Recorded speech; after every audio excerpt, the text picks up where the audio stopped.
எனக்கு முன்பு மேடையில் உள்ள அத்துணை தலைவர்களும் பேசினார்கள். தமிழ்நாட்டில் உள்ள ஒவ்வொரு பிரச்சனை, இந்த பிரச்சனைக்கு தீர்வு நாம் தான் சொல்லுகின்ற ஒரு கட்டாயத்தில் இருக்கின்றோம். காரணம், தமிழ்நாட்டை 60 ஆண்டு காலம் ஆட்சி செய்த கட்சிகளும் மனசுல இருக்கு, நிறைய இருக்கு, பேசணும்னு இருக்கு. ஆனா இந்த மேடை அது இல்லை.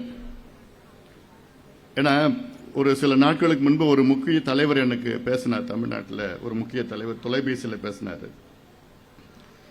நான் ஒரு அறிக்கை வெளியிட்டேன் ஒரு 2-3 நாட்களுக்கு முன்பு. அந்த அறிக்கையில் தமிழ்நாட்டில் உள்ள தமிழ்நாடு நாள் என்று கொண்டாடப்பட வேண்டிய தேதி நவம்பர் 1 என்று அறிக்கையில் வெளியிட்டேன்.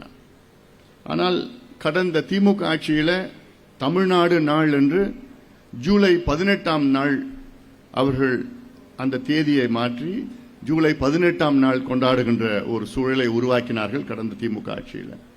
இந்த அரசும் அதை கடைபிடித்து தமிழ்நாடு நாள் என்றால் ஜூலை 18 என்று கடைபிடித்து அந்த திமுகவுடைய கொள்கையை தொடர்ந்து இவர்களும் அதை கடைபிடித்த ஒரு சூழல். அதை திருத்த வேண்டும் என்ற நோக்கத்திலே ஒரு அறிக்கை வெளியிட்டேன். மொழி வாரியாக பிரிக்கப்பட்ட மாநிலம் 1956ஆம் ஆண்டு நவம்பர் 1ஆம் தேதி பிரிக்கப்பட்டது. அப்பொழுதுதான் அதற்கு முன்பு சென்னை மாகாணம் இருந்தது, மெட்ராஸ் பிரசிடென்சி இருந்தது. 1956ஆம் ஆண்டில் நவம்பர் 1ஆம் தேதியில தான் மொழி வாரியாக ஆந்திர பிரதேசம், கர்நாடகா, கேரளா. ஆனால் நம் தமிழ்நாட்டிற்கு அப்பொழுது சென்னை மாநிலம், மெட்ராஸ் ஸ்டேட் இருந்தது.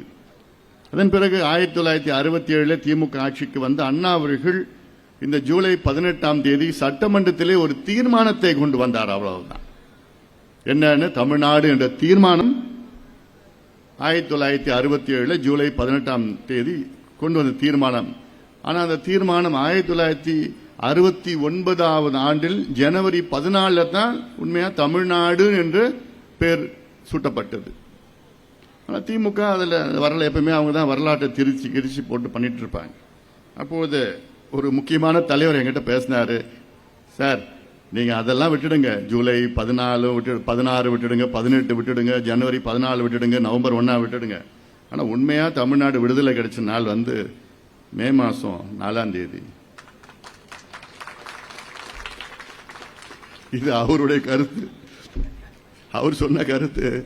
60 ஆண்டு காலமாக இருவரும் மாறி மாறி ஆட்சி செய்து உண்மையான தமிழ்நாட்டுக்கு விடுதலை கிடைத்த நாள் என்று மே மாதம் 4ஆம் தேதி மக்கள் ஒரு புரட்சியை ஏற்படுத்தினார்கள், ஒரு மாற்றம் கொண்டு வந்தார்கள் என்று இது அவருடைய கருத்து.